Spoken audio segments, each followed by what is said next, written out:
And now, John Stossel. This week, the president said his new budget will put the country on a more sustainable fiscal path. It would take a lot to do that, because here's what we plan to spend this year. Almost $3.8 trillion. Trouble is, tax revenue is expected to bring in less than two-thirds of that, leaving another deficit of $1.3 trillion. The president wants to reduce that by raising taxes on rich people and cutting spending. But cutting only a little. He wants to spend more on some things. And that's great, says Rich Benjamin of the progressive think tank Demos. No, it's horrible, says Stuart Varney, host of this network's Varney and Company. So horrible, why? If you took that budget of the family that you were talking about there, I would call that irresponsible. You look at the president's latest budget, that too is irresponsible. Well, countries are different from families somehow. Okay, well, it runs up the debt, doesn't it? Enormously. By the time this budget is through, if it were passed, you'd have $26 trillion in debt for the United States, and we'd be paying $20 billion a week in interest payments alone. You're coming up right on top of a debt crisis if you put this kind of budget into practice. And we don't want that in America now, do we? You do? Rich? I'll tell you what we do want. If you ask those folks on the street, and if you ask 3 out of 4 of Americans, say the priority is jobs, jobs, jobs. And that's what Obama's budget pays attention to. Deficits will matter later, but first we got to focus on jobs. I mean, how later? You're not worried about these deficits? Well, that's the good news, is we've had 5 months of straight job growth, and things aren't perfect, but the dawn is breaking. The president has momentum because of his leadership, and once jobs dawn is breaking. Wait a second. Wait a second. You cannot be paying $9 billion a week in interest as we are right now, heading towards a debt crisis, and think that somehow or other everything is going just fine. We're heading to a point where this budget is going to drive us into a very nasty recession. Have you seen what's going on in Greece? The irony is conservatives didn't point that out when Bush was spending like a drunken sailor. But agree. That's why we're in this recession. It has everything to do with it. Rubbish. Sorry, but rubbish. It's true. It does. Bush, the Republicans under Bush spent like crazy. And cut taxes. Look, are we discussing this budget, which I call irresponsible? Yeah. What do you call it? This budget is a response to the economic circumstances the president finds himself. Thanks to his leadership, every economist agrees that after we spent on the first stimulus, it added tens of millions of dollars, both in the private sector and the public sector. Do you want America to look like Europe?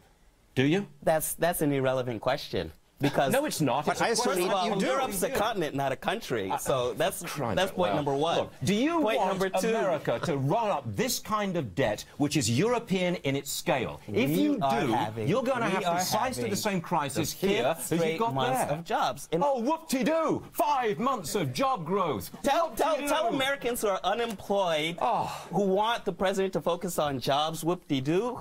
I think it's easy to say in a comfortable studio. I don't think most Americans would be pleased about that. All right, let's move on. Irrelevant to the argument here. Utterly irrelevant. One other point, people on... It's not.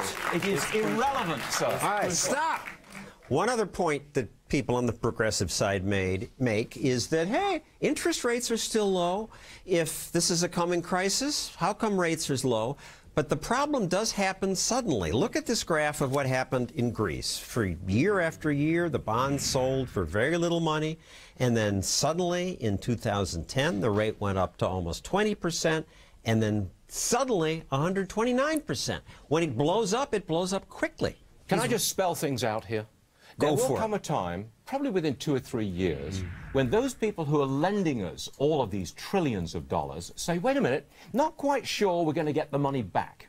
So we'll lend it to you, but you've got to pay us a lot more interest. That's the point we reach when interest rates spike. And that's the point. Hold on a second.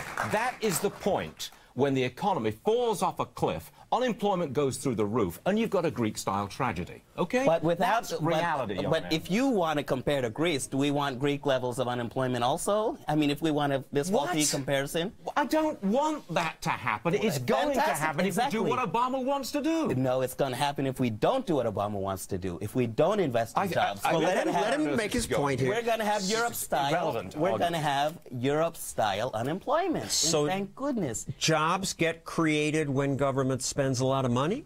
That has happened. Every economist across the political spectrum has said that because of the first stimulus I'm looking for these economists. Because of the first stimulus spending has added. How can you let this guy get away with this nonsense? Tens of millions of jobs. This It nonsense. It is true. Nonsense. As an undeniable fact, the first stimulus.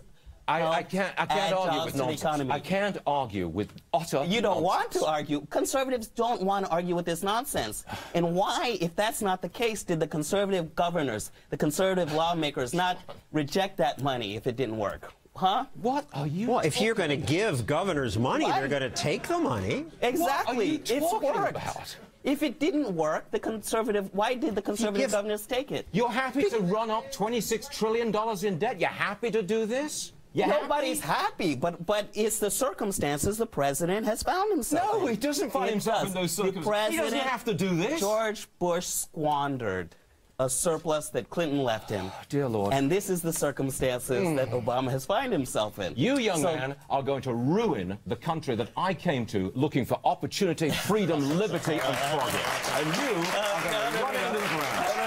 I am appalled. By himself? Stay here.